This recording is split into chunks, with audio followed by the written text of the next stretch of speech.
Okay, so we're at the home of Jim Buzon here, and I guess to make tell the whole story, I was building at an adult home out in Cobleskill, and I met a guy named Dave Laraway, and he heard me talking about bees. I talk about bees a lot. He overheard me and he said, "I know where there's bees that have been in a house for over 50 years." And I said, "That's pretty cool, 50 years, that's a long time. Bees to live on their own inside of a house." So fast forward 2 years, Jim Buzon shows up at my door and says, "Hey, I've got bees in a house. I'd like to get them taken out." And it turns out it's the same house Dave was talking about. And he was just telling me a story that I believe it was his grandfather that owned this house, and he would take the siding off and harvest the honey from this comb. And in the wintertime, he would bring it in and sort of render it down a little bit on his wood stove. Pretty neat. And then he put the siding back up, and it's the first time I've heard of tending bees right in the walls of your house. I thought that was kind of interesting. So let's take it apart and see what happens. All right, here's where they're getting in. So our plan of attack is to take off this piece of fascia board. They're going in here. You can see they're probably coming up alongside this cheek piece, and from what I've seen in the past, they'll enter and they'll go up. So I'm guessing they're in here. Jim said he's seen the comb come all the way, hang down as low as this piece. So it'll be interesting to expose it. I can hear them humming behind the siding. It's pretty neat. But goodness knows what we'll find. 50 years of bee comb. Should be interesting. The whole nest is over in this area, from what I can see. Okay, so they seem pretty calm, considering. They're nice dark bees, all different colors. They look like mutts. Being that they've been here for 50 years, one would assume that they would be.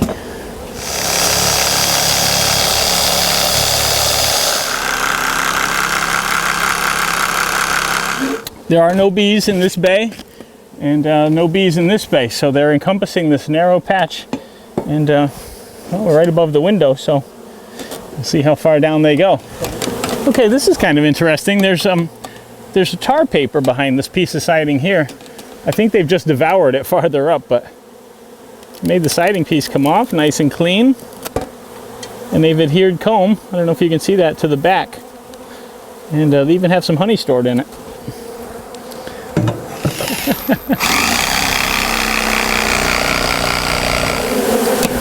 Okay, not seeing the queen. This is very peculiar how the brood nest is occupying this half, and the honey kind of goes, it's almost like it's rotated 90 degrees from what you would see normally in a Langstroth hive. It's sort of up and around, and now it's coming back around this way. This should be good and messy when we take it out.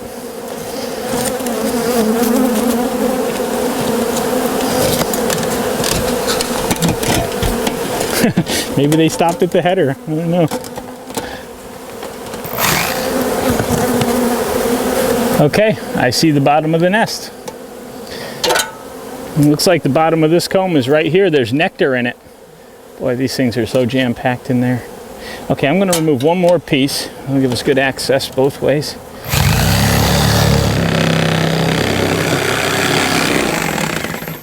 Okay, and there's insulation. That's the bottom. Okay, so we have this little queen cage, and as you can see, you can just if and when we do find the queen, we'll just put this over her and scoop her up with it. And these holes are big enough for a normal-sized bee to get out, but the queen will remain in there, and we can just scoop her up with all her attendants and everything. And once we have her, we can move her to another hive body, and all those bees will follow her pheromone, and they'll come right down and accept that as their new home. Okay, so we've exposed the whole nest. It appears they did not go beyond either stud, so that's really convenient. It also seems like this is pretty loose, like it's just going to come off really, I'm hoping really nice in layers. And we'll start looking for that queen as we peel it away. Okay, Your Highness, it's me and you. Take a quick look.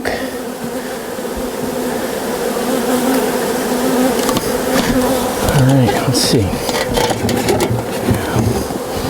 Make some room here. And here we go.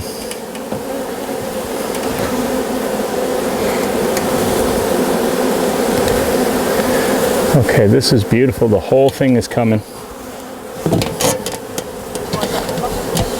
No, I should be okay. I think I'll be able to just come down with this whole thing. So here it is coming out like a sheet, like a page in the book. Oh, look at all that honey. Solid, tight brood patterns. Okay, it's gonna break right here. Oh, 10-pounder. Holy cow. Okay, take a quick look for the queen. Okay, I don't see her here. I don't see her there. So put the hand bucket here.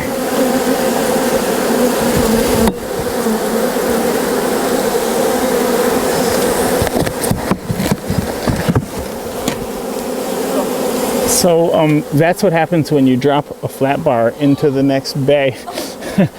Sorry, Jim, I'll get you a new flat bar. Okay, looking for that queen.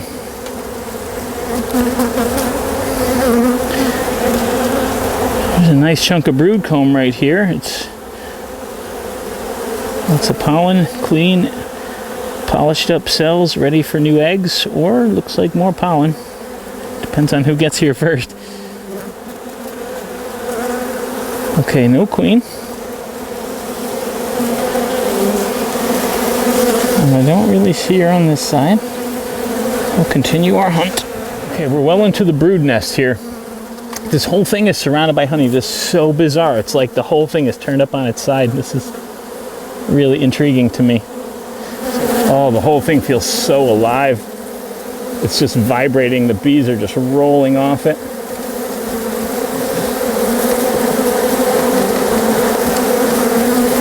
See, all these young bees, they can't even fly. They're too young to fly, so they're hanging, they're festooning here. And they're all locked up. And as soon as I knock them loose, they all come off. And they can't fly, so they'll end up down below. Okay, that's two. Okay, it appears she's not on this section.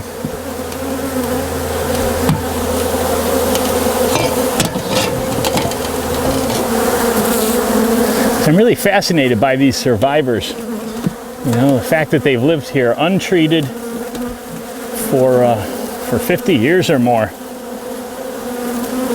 This is, it really makes me wonder, you know, like, the mites didn't kill them? Why? There's a reason. Are they using a smaller cell, you know, because they've been here naturally on their own? I'd be interested to see when we measure those cells how big they are. Could be a factor. Okay, I don't see that queen running around, so we're gonna dig down another level. Okay, so I think we're almost to the inside wall. And this comb is kind of concave here a little bit, and they're storing nectar in it. So I'm guessing that queen wouldn't be here. Oh, she's got some brood right here. That's drone up the edges. Oh, stung right through the leather. Oh, they're cranky when you take their house apart. Nasty. It's amazing how many people tell me they've killed bees in their house by spraying them with the death spray. But what they don't understand is there could be hundreds of pounds of honey in that wall that the bees are managing. And when you kill the bees and nobody's managing the honey, you can end up with a serious mess running down your walls and into your house. Excuse me, I've got to get in here. We have business in here. Oh, we've ruptured the honey. It's leaking. Oh, it looks so good. I can't wait to make mead from this honey. The house blend. I love it. And the house wine tonight will be from Jim Buzon's house. So it would be really ideal, like I was saying, to see that queen and we'll cage her. That's the best case scenario, is we'll just see her running around on the comb and catch her. The other scenario would be we don't see her and we just take everything and put it in hive bodies, and we'll move more than 3 miles away up to the home base with this. And then hopefully we'll just have her in the mass of bees. And that's plan B. Plan B is never as good as plan A. Okay, I feel good about this. we're getting right into where we might see a queen. Here's eggs. There's the emergers. And lots of drones. Boy, it's quite a population of drones. It's a sign of a good, healthy beehive. I mean, everything about this thing looks so healthy. And just the fact that they've been doing it here untreated for all these years. And Jim's grandpa, can't you imagine him cutting out the siding every year, removing these honeycombs and rendering them down in the winter? Ah, it's a simpler time.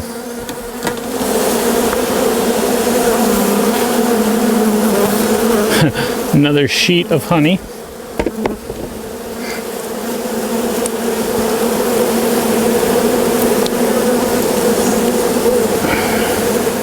Oh, so much for the armor. Damn. That's got to be like 60 times for the year. I keep reading, you'll get immune. Yeah, keep getting stung. Sam Comfort says once a day for good health. Still not seeing the queen. I am still hopeful for plan A here because there is still plenty of brood and we still can see her. My glass is half full. It is quite possible. The power of positive thinking.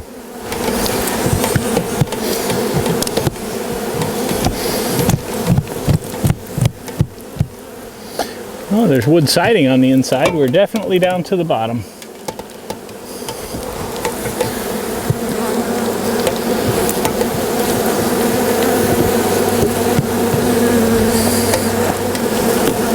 The 50-year-old queen. She's probably all like gnarly 50 years old, like, ah, they never found me yet. If the old man couldn't get me, you ain't getting me.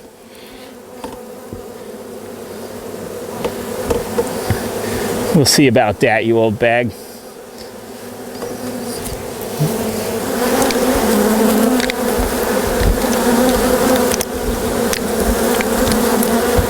I don't know if you can hear that honey slurping. Can you hear that? Is that picking up? That is the funniest sound.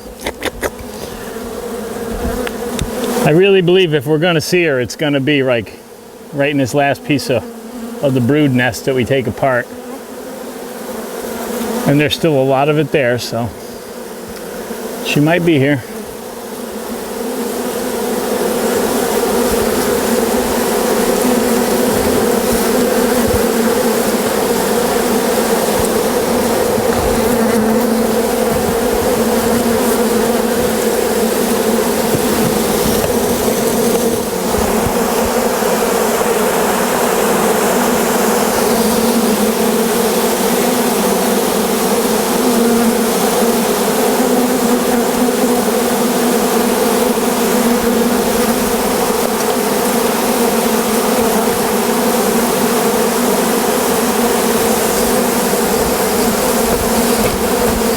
Not seeing her.